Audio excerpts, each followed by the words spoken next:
How Old Saxon and Brittonic shaped Anglo-Saxon. Let's get right into it. So, what inspired me for this video, partly, is this quote from Joseph Bosworth, who's well known for the Bosworth Taller Anglo-Saxon Dictionary, where he says here, "We do not know the exact form of the Old Saxon from which the Anglo-Saxon was derived." So this is quite telling because this is an authority figure on, well, Old English Anglo-Saxon, if you will, saying this, that okay, that this language in part, I would say, comes from Old Saxon, which is really interesting of itself. Moving on. So the focus of this video will be on the verb to be and in the present form.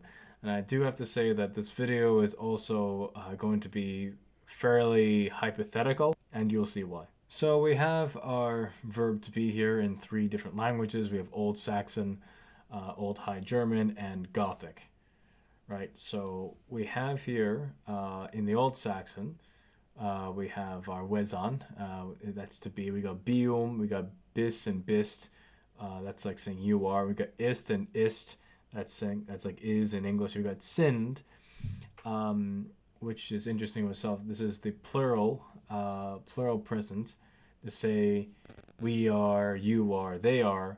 Old Saxon only has one form for this, whereas Old High German and Gothic, they have three forms, three different conjugations, the different persons in the plural, which is interesting in itself. So it goes to show in some ways that how in other Germanic languages have been fairly conservative and remain the same, whereas others have changed in different ways. So that's something to bear in mind. With Old Saxon being our premise here, we have our bium, that's am, that's bis and bist, that's you are. We got ist. I have hypothetical conjugations of the verb to be. So birum would be like saying we are, biruth would be like saying you are, and sin would be like saying they are. I mentally speculate that with Old Saxon, and this is pre-9th century, because Old Saxon itself, what we know from the literature, dates roughly from the 9th century to the 12th century. All right, we don't really have anything. I mean, yeah, there are a few words that we do have that predate the 9th century, but as far as this verb conjugation, the plural forms, I would think that Old Saxon dropped this fairly early. I'm willing to think, I don't know. It could be the case. Moving forward into Old West Saxon, we have our wesan, we have our beon, and this is our infinitive to be. Beon may actually be a later innovation.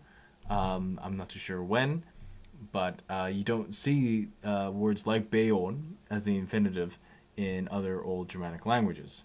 It may actually be a product via analogy of the first person singular present. If we look at the forms of the Old Saxon here, biun and bium, this may be the origin of where the infinitive beon may come from. I'm not too sure. That's just a off the fly guess. But moving on. So we have our beom, meaning I am. We got bist, you are, and bist is identical to bist in Old Saxon. We have bith and we have beoth.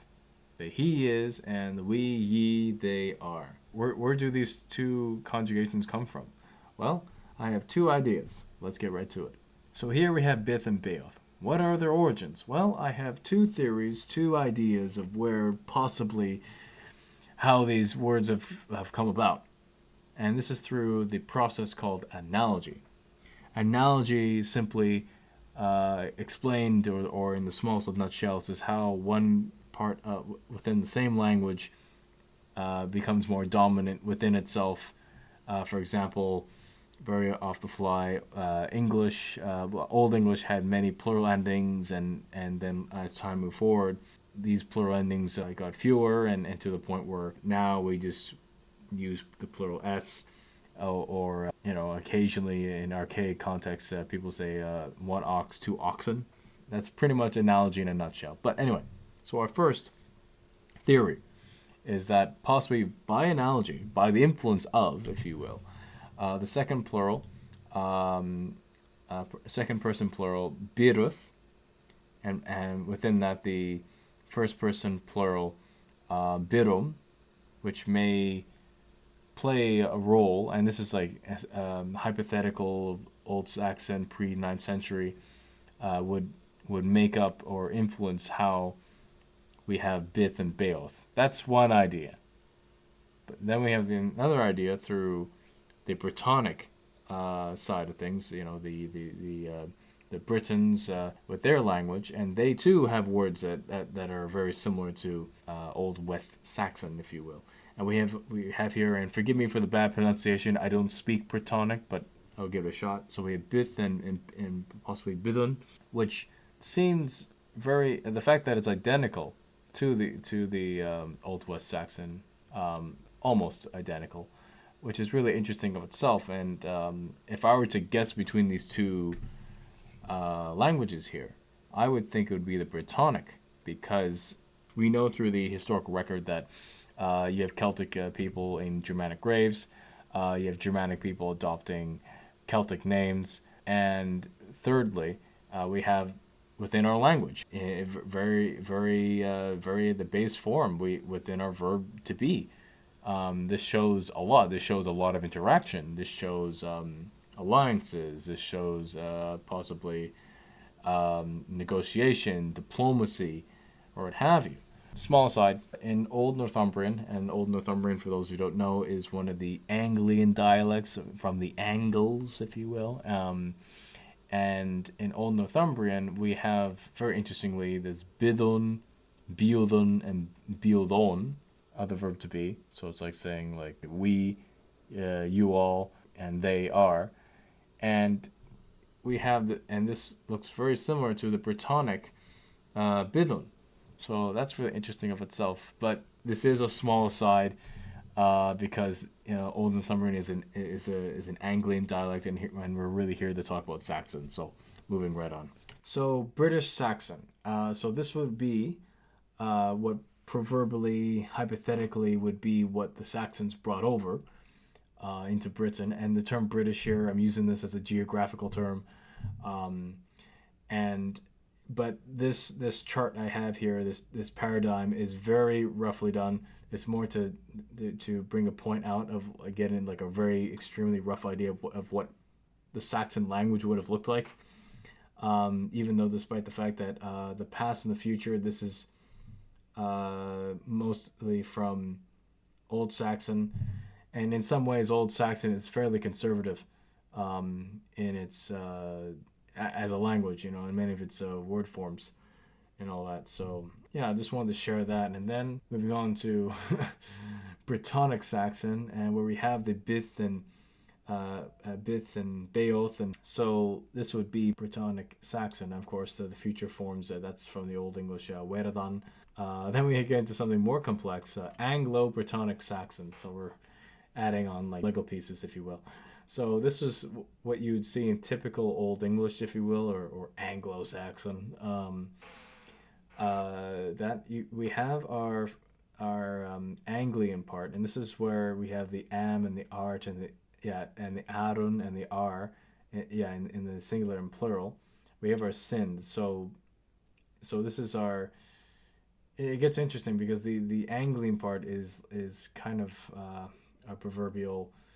Well, not proverbial, like, because the Angles themselves, they're very closely tied with the Danes, so it's quite fair to say that the Angles were in some roundabout way, are a Scandinavian people. I would argue, if you want to go back to their origins and like they just lived right under the Danes or right near the Danes or under. Well, yeah, they lived under the Jutes. A Scandinavian people, right? So anyway, so interestingly enough, with this Anglo-Brittonic Saxon, that the B forms become the future, and the R form, or the or as known as academia, the S form becomes the present. But our was and were and was and weron, they remain the same. That form doesn't really change that much. And then we got sind, that's something you see throughout Germanic languages. So here we have Anglo-Saxon proper, I would argue. All right, we have our Anglian, we have our R form, we have our conjugations that come from wesan, with was and were and was and weron. And then for the future, we have our Saxon, biome and bist, and then we have werdeth and werdath, and so this is from the verb werdan.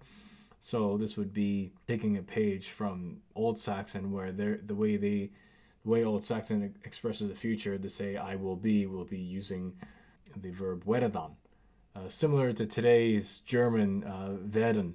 In this chart I have presented before you all is what would be actually accurately to call Anglo-Saxon, because there's no Brittonicisms in here. So yeah, arguably, I mean, you could use for the future werdan entirely, but this is just a rough estimate.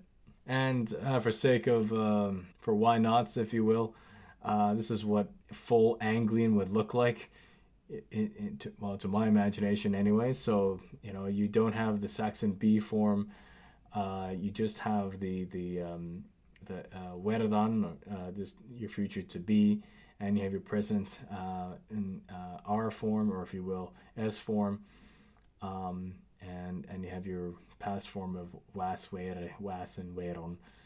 So yeah, so that's pretty much it. And that's it for this video, guys. Thank you for watching, and be sure to become a channel member.